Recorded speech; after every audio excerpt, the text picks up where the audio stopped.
Muy buenas, ¿qué pasa? Bienvenidos al canal Dani Pro Cycling y aquí tenéis el resumen y análisis de lo que ha pasado en la etapa número 2 del Tour Down Under 2023. Ya lo comentábamos ayer que podía ser una etapa muy interesante después de lo que pasó en esa etapa 1 con la victoria de Bauhaus y seguía Bettiol con el liderato y de la montaña lo tenía Plapp. Y aquí tenéis cómo era la etapa de hoy, donde sobre todo nos fijamos en ese final con el puerto de primera al 7,8 de pendiente media, se bajaba y también un terreno rompepiernas en el final, se daba comienzo con la salida y con esas imágenes grabadas, veíamos ahí cómo hacían también la bicicleta en esa playa y se daba el banderazo de salida. En el kilómetro 0 había un sprint intermedio muy cerca del inicio y como veis lo ganaba Brustenga del Trek, segundo Page que se disculpaba con Matthews en ese forcejeo final y los dos fugados del día con Boat y Jacobs, mientras los que tiraban en el pelotón era el equipo del líder, el equipo de Bettiol, el IF que llevaba un ritmo relativamente tranquilo, los tenían unos 4 minutos cuando había un cambio de carretera y parecía que el UAE quería acelerar en este cambio de dirección con esos árboles donde se veía que estaba pegando el viento, pero parecía una falsa alarma porque no estaban todos a una a la hora de acelerar, pero poco después se confirmaba que sí estaban preparando este momento, arrancaban cuando quedaban 100 kilómetros para el final y formaban estos cortes en estos abanicos que se estaban formando y cortaban el pelotón, se iba un grupo por delante y se quedaba un grupo por detrás más numeroso que el primer grupo. Esto provocaba que hubiera esos nervios, aunque estábamos muy lejos de meta, y esto provocó también que redujeran la diferencia que tenían los de la fuga. Primero cogían a Jakov del Movistar y poco después a Boat del Astana y había otro sprint intermedio, en este caso con bonificaciones aparte de algunos puntos y veíamos esa lucha por el sprint, los Israel, con este caso Strong, que nuevamente pasaba en primer lugar, segundo Matthews y Bettiol, que pasaba en tercer lugar, un segundo más que le quitaban esa bonificación Matthews a Bettiol en la clasificación general y justo después de esto veíamos que había un parón bastante grande, se paraban todos y se volvían a reagrupar y antes de comenzar el puerto de segunda categoría, el que arrancaba era el ciclista del Astana, en este caso Grudev, que quería al parecer esos puntos de la montaña y se iba en solitario,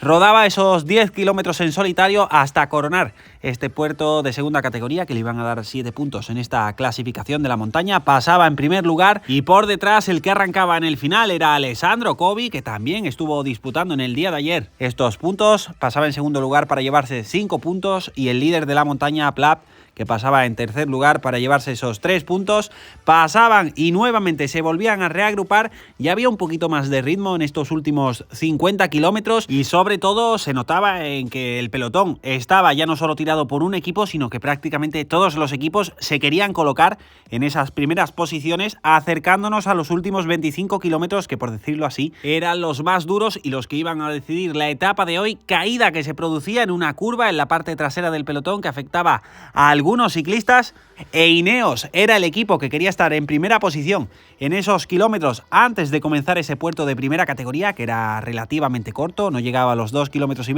pero sí con un porcentaje superior al 7% de pendiente media, y cuando estábamos en las primeras rampas de este puerto llegaba uno de los momentos importantes. Michael Matthews, segundo en la clasificación general, se le salía la cadena, tenía un problema y se obcecaba en arreglar la bici mientras los mecánicos le ofrecían la bici secundaria, lo que le hacía perder unos segundos más y esto provocaba que se descolgara totalmente mientras atacaba por delante Jai Vine, el ciclista del UAE, campeón de crono de Australia y que sabemos que está en buena forma por esa victoria que consiguió hace una semana, y arrancaba por delante, cogía un hueco y por detrás era Simon Yates, el que también saltaba con Jay Hindley, el actual ganador del Giro de Italia, que no podía seguir la rueda del británico de Simon Yates, que conseguía llegar a donde estaba Jai Vine. También por detrás Rohan Dennis, que había cogido a Hindley, y también por detrás estaba Smith del Quick Step intentando acercarse, mientras veíamos esas imágenes de Matthews que le estaba costando acercarse al grupo principal.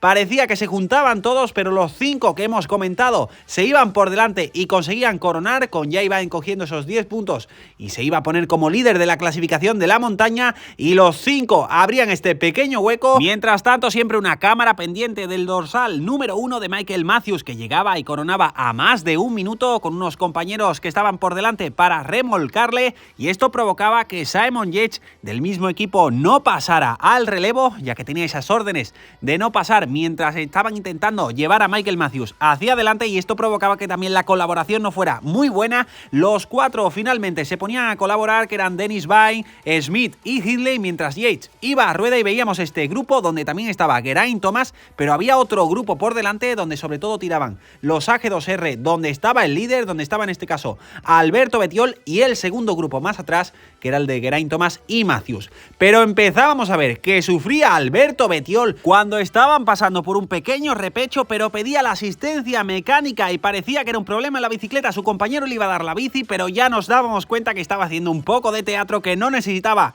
asistencia mecánica, sino que le estaban dando calambres en las dos piernas, incluso le ayudaban, pero no podía ni pedalear. Y una de las imágenes vergonzosas, la cámara se ponía a grabarle e incluso le tiraba un bidón a Alberto Bettiol al cámara para que no le grabaran, mientras estos seguían colaborando por delante, y veíamos que no podía pedalear después de haber intentado que pareciera que era un fallo mecánico y haciendo ese gesto con el bidón, donde esperemos que la organización tome medidas y lo descalifique. Así que las cámaras fijándose en este caso en Sheffield, que se podía poner como líder de la clasificación general, y en este primer grupo perseguidor también estaba Caleb Ewan, que si conseguían contactar podrían conseguir la victoria. Seguía la colaboración, por detrás también había colaboración, pero la ventaja, aunque se reducía, se mantenía sobre los 30 segundos, y en los últimos kilómetros ya Simon Yates, si pasaba al relevo, querían mantener esta ventaja. Cuando llegábamos al último kilómetro empezaba la vigilancia, y Hindley, en uno de los momentos que pasaba a tirar, cogía una pequeña ventaja y tenía que ser Rohan Dennis el que saltaba por él, le reducía la ventaja, ya con las cámaras fijas arrancaba y conseguía soltar al propio Jay Hindley, y en los últimos 300 metros por detrás veíamos que Jay Vine intentaba arrancar para reducir esta ventaja, pero había conseguido unos pocos metros y se iba a llevar la victoria. Rohan Dennis arrancando en esa parte final y aprovechando las dudas,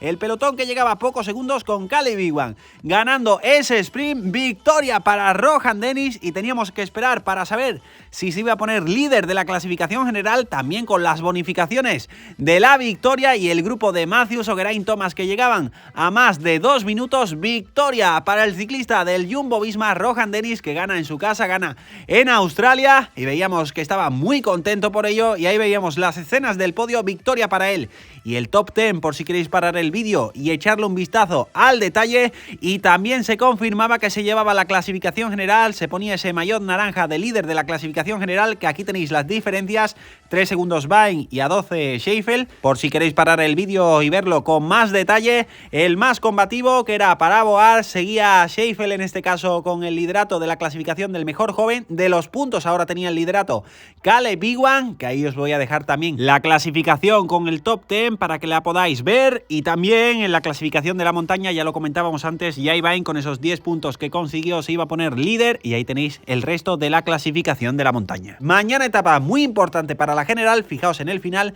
ese puerto de primera que tiene un porcentaje del 9%, y nada más coronar, todo bajada hasta llegar a la línea de meta. Me podéis poner abajo en los comentarios vuestro favorito para mañana. Aquí la etapa 4, si os fijáis, va a haber 3 subidas de 1 kilómetro al 3% de pendiente media, será un sprint, pero para hombres que soporten estas pequeñas rampas. Y la última etapa, 5 subidas de 8 kilómetros, donde lo más duro es el último kilómetro y medio para finalizar este Tour Down Under. Muchísimas gracias por estar ahí, por seguir todos los resúmenes, y nos vemos en el próximo vídeo.